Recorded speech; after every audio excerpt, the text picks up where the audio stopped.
स्थापित शिवलिंग है उसी के तुरंत बगल पर जो है हनुमान जी के द्वारा भी स्थापित शिवलिंग है।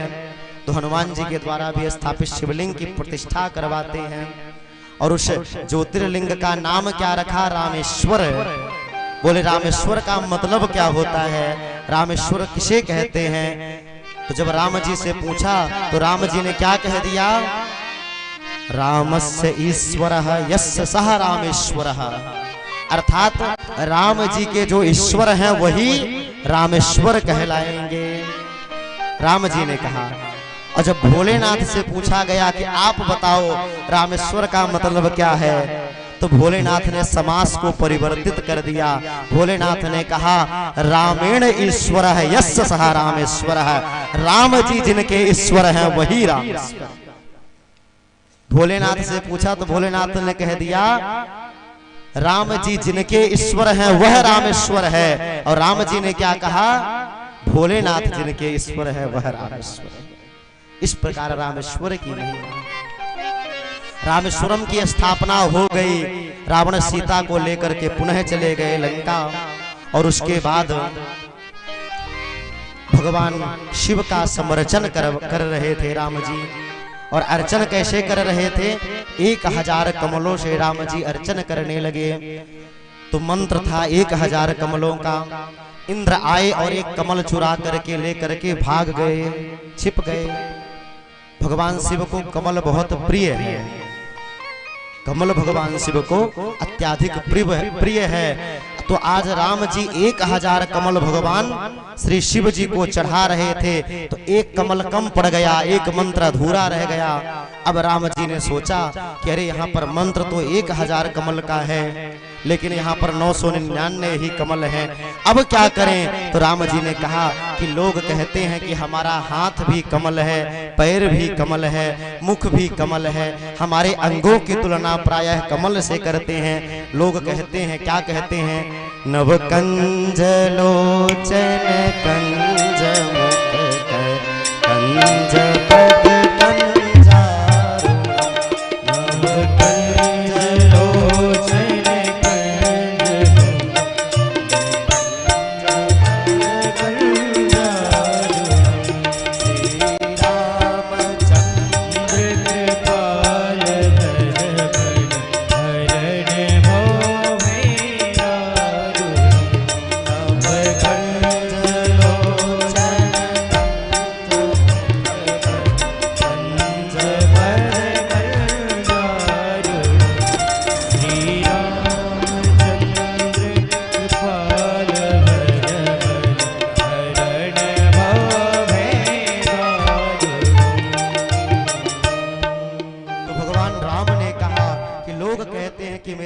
भी कमल है, मेरा हाथ भी कमल है, मेरा मुख भी कमल है, मेरा पूरा शरीर कमल है। तो भगवान राम ने तनिक विलंब नहीं किया और भगवान राम ने अपना नेत्र निकाल करके भगवान शिव को समर्पित कर दिया।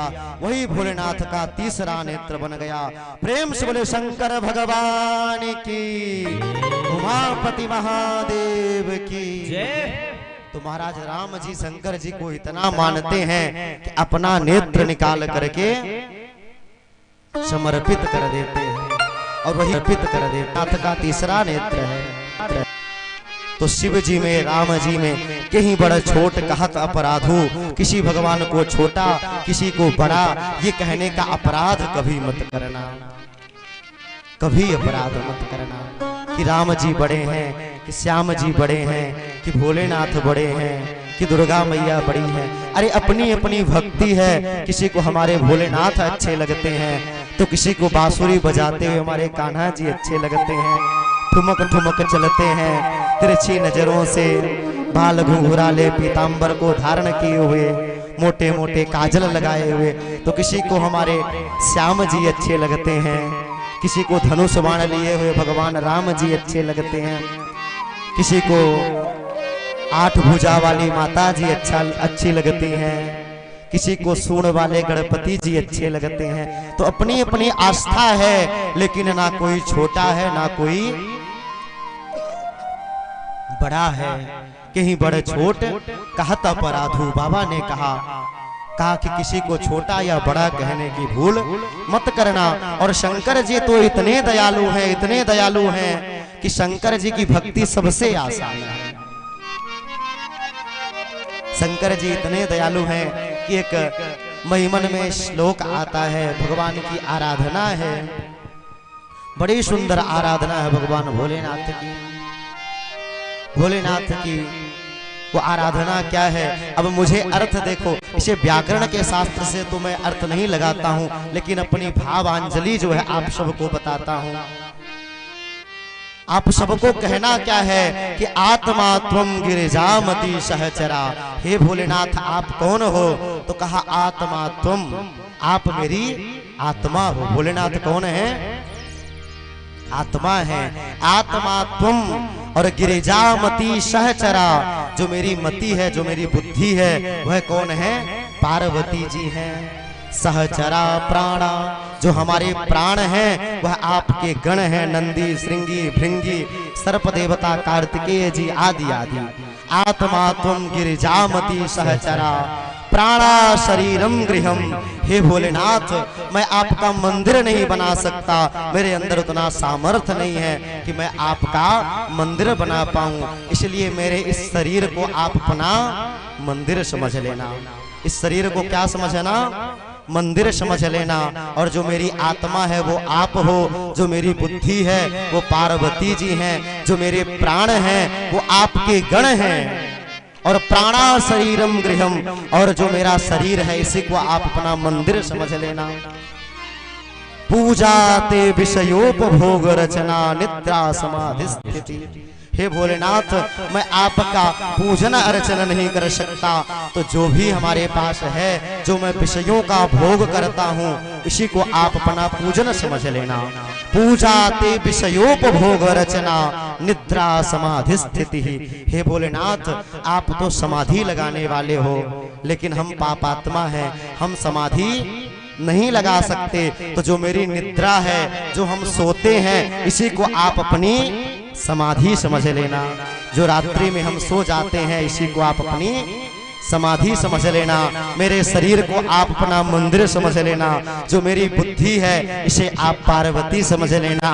और जो मेरे प्राण हैं इनको आप अपना गण समझ लेना। और मेरी सोने की को आप अपनी समाधि समझ लेना। और पूजा ते विषयोपभोग रचना निद्रा समाधि स्थिति और संचार पदयो प्रदक्षिण विधि। हम आपकी परिक्रमा नहीं कर सकते, क्योंकि आप करालम महाकाल कालम कृपालम, आपका स्वरूप बहुत बड़ा है, इसलिए जो हम चलते फिरते रहते हैं इसी को आप अपनी परिक्रमा समझ लेना। जो भी चलते फिरते रहते हैं इसे आप अपनी परिक्रमा समझ लेना। संचार पदयो प्रदक्षिण विधि सूत्राणि शरवा गिरो। मैं आपका सूत्र नहीं कर सकता, आरती नहीं कर सकता, आपकी स्तुति नहीं कर सकता। तो जो मैं भी प्रपंच सुनता हूँ इसी को आप अपना स्तुति समझ लेना। सूत्राणि शरवा गिरो। और यद्यत कर्म करोमि तद्दखिलम, मैं जो भी काम करता हूँ इसी को आप अपना आराधन समझ लेना। ये भाव होना चाहिए। ये केवल कहना नहीं है, इसको जीवन में भी उतारना। और जिस दिन जीवन में उतार लिए तो भगवान फिर हमसे ज्यादा दूर नहीं। आपने एक कथा सुनी होगी, अभी हमने रामेश्वर की कथा सुनी। बैजनाथ, आप कौन कौन गए हैं? देखो बैद्यनाथ और बैजनाथ अलग अलग हैं। बैद्यनाथ कहाँ है? महाराष्ट्र में है, जो ज्योतिर्लिंग है। और एक है बैजनाथ, बाबा धाम, जहाँ पर जल चढ़ाने आप लोग जाते हैं। वहाँ की कथा आपने सुनी होगी कि एक चोर था, हमेशा चोरी करता था, हमेशा चोरी काम किया करता था। कभी कहीं से कुछ चुरा करके लाता, कहीं कहीं से कुछ चुरा करके लाता। उसका चोरी करना ही पेशा था। और चोरी करते करते जो मिल जाता उसी से अपनी जीविकोपार्जन करता था, अपने पत्नी बच्चों को भोजन इत्यादि की व्यवस्था करता था। एक दिन क्या हुआ कि चोरी करने के लिए कुछ नहीं मिला। पूरे गांव का भ्रमण किया, लेकिन चोरी करने की कोई व्यवस्था नहीं बन पाई। और जब व्यवस्था नहीं बन पाई तो शाम का समय हो गया, गोधूली बेला हो गई, गायें चर करके आने लगी और बढ़िया बढ़िया सूर्य जो है अस्त होने लगे, लाल लाल लालिमा छा गई, संध्या का समय हो गया। उसी समय एक मंदिर के सामने आरती होने लगी और जब आरती होने लगी तो जो चोर था वो भी आरती में जा करके खड़ा हो गया। और जब आरती में खड़ा हो गया तो देखा, क्या देखता है कि ऊपर एक शंकर जी के ऊपर सोने का घंटा बंधा है। क्या बंधा है? सोने का घंटा। कहा अब तो जुगाड़ हो गया, अब चोरी करने की भी जरूरत नहीं, अब आखिरी बार चोरी करूंगा, इसके बाद चोरी नहीं करूंगा। ऐसा सोच लिया और भगवान के सामने झूठ मूठ में हाथ जोड़ लिया, आरती गाने लगा। लगने लगा कि इससे बड़ा कोई दुनिया में भक्त है ही नहीं, और आरती गाने लगा। समय बीतता गया, आरती हो गई। पुजारी जी आरती करने के बाद भगवान को शयन कराए, मंदिर के कपाट को बंद किया और ताला लगा दिए और अपने घर को चले गए। अब चोर का तो दिमाग सिर्फ एक ही जगह था, कहां पर? सोने के